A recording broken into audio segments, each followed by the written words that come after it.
Okay, I'm Jess Rogers. I am a presenter and commentator across sport and sustainability, but I am also co-founder of environmental startup Carbon Jacked. Brilliant. Well, thanks so much for joining me, and thank you for joining me in person. Thank you. So nice to be here. Meet in person again. I think that we first met in the toilets at a sports conference. We did. We did indeed. This is better. But we've vicariously met as well because we did the Forest Green Rover thing. So you were there the week before me, and yeah, bouncing around each other. Definitely. Always in the sport and sustainability space. Yeah, it's hard not to. Well, let's get started with the first question. And what does being strong mean to you?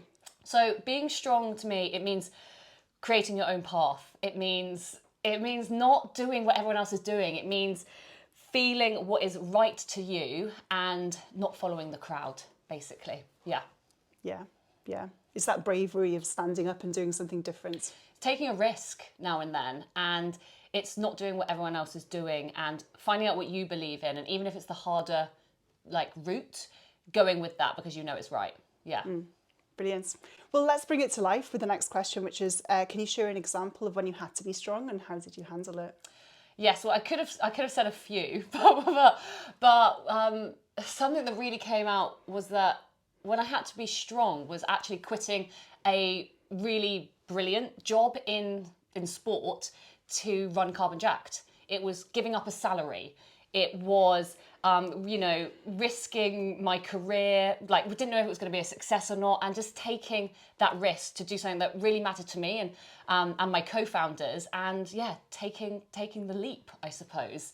Had to be pretty strong mentally for that, emotionally. But oh my goodness, no regrets. And it's investing in ourselves. It's like listening to that inner voice and actually believing it, which definitely. I'm not always known to do them. But it's about feeling it inside as well, isn't it? And then being let's go with that, even if it's against the status quo. Yeah, for sure. Yeah. Because a lot of people said, I don't think you should give up your job as such. I was working on the Commonwealth Games, and it was I was managing netball at the 2022 Birmingham Commonwealth Games, and it was like a dream job in netball, management, because there's no Olympics for netball. So I quit that to basically go full time on Carbon Jacked, and oh my goodness, and presenting, and just no regrets. It was definitely, but I felt it was definitely risky, but I felt so free. There is nothing like having kind of your own your life in your own hands, as you'll attest to as well. Yeah, and it's the highs and the lows, but that's a heartbeat. Oh, I mean, highs and lows like nothing else. Oh my goodness. And I do envy some of my friends who, have maternity pay and they don't have to work on weekends. and they have a 9 to 5, as it were. But then they have to take holidays and they have to respond to a boss and they have to do all of that. So I'm like, no. I'm like, yeah, it was a risk, but no regrets whatsoever. Yeah, well, you're inspirational, and I absolutely adore following what you're doing, and that's why you're part of my 45 Strong, so thank you. Thank you. Great to be here. Thank you. And you can tell my very high-tech answers and questions. So how do you think societal expectations around the concept of women affect strength? Well, I definitely think the societal expectations have changed quite a lot, even in the last decade when I kind of started in sport. But for me, extreme sports events, for example, which is where I started my career as an event manager for Red Bull, it was all men taking part in them and it was all men managing them.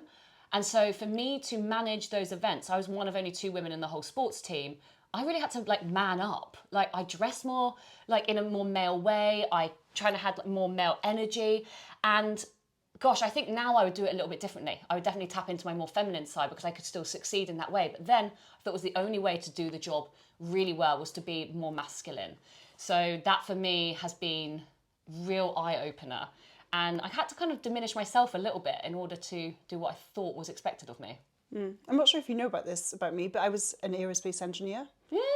So I've got 2 masters in engineering. Oh my goodness, very male dominated. 100%. And I noticed if I wore high heels or tight-fitting trousers, just because it's my style and I like it, I was asked to leave the shop floor because little girls weren't welcome.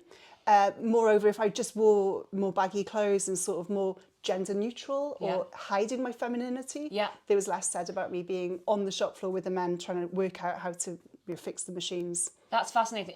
Because I went in being, I suppose I wasn't ever like a tomboy, but grew up on a little farm, so I was always outdoors and things. But then I quite liked, like the feminine side of things. But when I worked at Red Bull, they weren't expecting this of me at all. But I just, because I was working with men the whole time, I was only wearing like trainers and jeans and like t-shirts instead of anything, no skirts or dresses. God, that would be like, whoa, like, what are you doing? You can't manage sports events in a dress. So, I feel you. And you want to be taken, you want to have the same opportunities as the men around you, don't you? And you don't want people to make comments on what you look like or how you're dressed. So if you remove that from the situation, then you can be on a level playing field with the men. Yeah, that's really wise. And I think it's important for anyone listening here who isn't identified as a woman to realise that if we will, and also like we've got different biases in our play, like we're both cisgender and white, for one example, well, two examples. When we walk into a room and we see that we're the majority, how can we be better allies to hold the space for others to turn up authentically? Totally. And I just think that now, though, almost being a bit older and a bit more mature, I would do it differently. And also, it's not to say that I wouldn't have succeeded or done my job well if I had been a bit more feminine. It was just what I felt like I had to do to almost just give myself better chances, I think. So, yeah, and I think that's everyone's prerogative, isn't it? But I think there's a lot to be said about independence, strength and independence, for sure. Brilliant. So what are some common misconceptions that you've encountered around strength? I think a big misconception is that winning at all costs is strength. And in fact, some of the biggest acts of strength I've seen are when people are doing something for the team instead. And they're doing something in spite of their own maybe success, and that they're not going for the glory. You must have seen that in netball quite a bit as well. Yeah, definitely. I mean, the netball's the perfect example of a team sport because only two people can score goals. So it's a massive team effort. But there is some people who would hog the ball or be more dominant, not at the top level so much, but, and it's just, it's so important that you do things for the team. And, if that means sitting out, if that means, doing something which isn't going to necessarily put you forward, then that's like magical. And that's where real strength lies. Yeah, I really like that analogy. And it ties nicely into the next question, which is how has your understanding of strength influenced your approach to goal setting and success? I don't really believe in goals that much. I don't really believe in goal setting. I am a big believer in what feels right. Like I definitely have kind of ambitions and things I'd like to do, but oh my goodness, I go with the flow a bit and I run with things that are feeling right at that time. And then if I have to pivot or change direction, then I'll do that. But not I'm not going to be really hard on myself if I'm not hitting a KPI or this big goal that's like society has set. It's kind of like, I don't know if you know Alan Watts much, but one of his really big sayings is like the whole point of the dance is the dance. No one's dancing to get to the end of the song. People are dancing because they're enjoying doing it right now. And so I don't want to set myself up with carbon jacked or with presenting or with different ambitions. It's like, we want to achieve X by this date. If we suddenly get there, you're not necessarily just going to be magically happy. It's like, what are all the bits doing along the way? And what if you've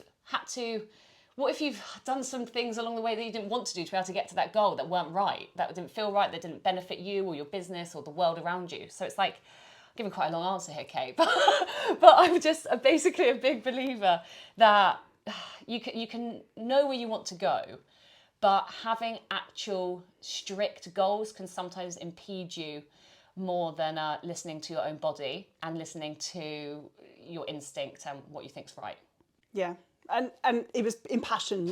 And that's what we learned. No, there's nothing to apologise. I'm here to listen, not to judge. There's nothing to get right. The goal is not a short 20-second response. No. So good. Thankful for that. Anyway. Yeah, and to bring it to life in my life, I'm very strict with myself. I'm actually the opposite. Yeah. And maybe it's my engineering or my processing, and that's why I leant towards triathlon as well. Yeah.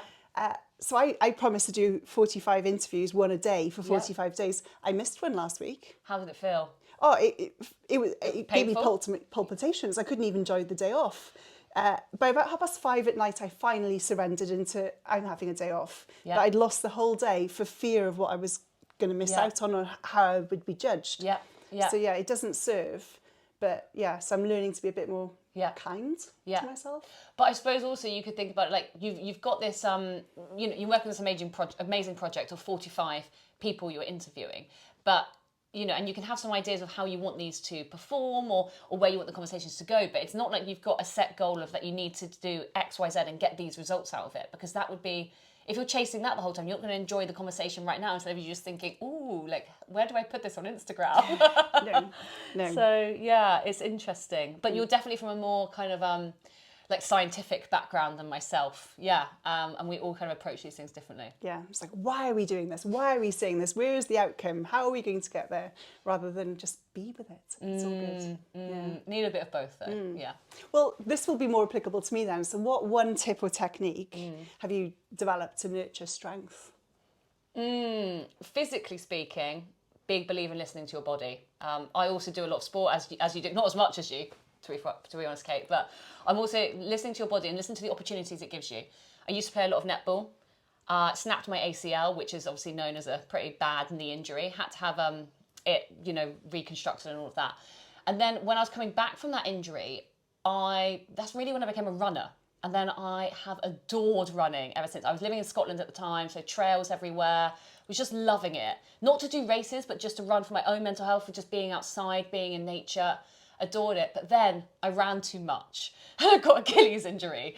So then you could say I maybe wasn't doing enough strength training, ironically. But anyway, I then really tapped into yoga. So I was like, what opportunities have I got here? I was like, I can't put in the miles as much as I was like. And so I found yoga. And I'm now a yoga instructor and I adore it. I absolutely adore it. And now I can do all three. I can do yoga, I can run, and I can play netball. And it was like, what opportunities does your body give you, or does life give you, when something hasn't gone to plan, that you can see the positives in? You can't do it every day, right? You can't see the positives in every negative. But like, often it does give you a gift, I think. And you have to think like that. Otherwise, you know, you'll cry, won't you? So Yeah. And we were just saying something similar about Carbon Jacked, because you were talking about the diverse projects you're running. Yes. And it's great to have that diversity. Yeah. So the same as your sport. Yeah, definitely. We do everything from like carbon footprint assessments to like educating, you know, employees and athletes. And then we do a lot of creative comms along the side of it. And it's like, just having one thing can be a little bit dull sometimes. So, and you don't want to put all your eggs in one basket. So also for your body, going back to the physical point, your body can't react to the same thing over and over again in a positive way. And so you need cross-training, you need all the different elements, like your diet, right? You have to have so many different fruits and veg in your diet to be healthy. It's just like, if you just ran the whole time, it wouldn't work. So, Yeah, that's great. But I'll take on the variety after 45's finished. Yeah, I was going to say, you've got enough variety with 45. Yeah. And so I love completions. So, you know, I've noticed my life is quite cyclical. So I like to finish where I started. Well, like a good run as well, hopefully. So what does being strong mean to you? It means going with your gut, even if it's against the norm. Wow. Very succinct. Well, Thank you. I try. Thank you so much. It's been an absolute delight and a pleasure. And yeah, just to get to know you a bit better in person as well. Same, Kate. Thank you. Thank you very much.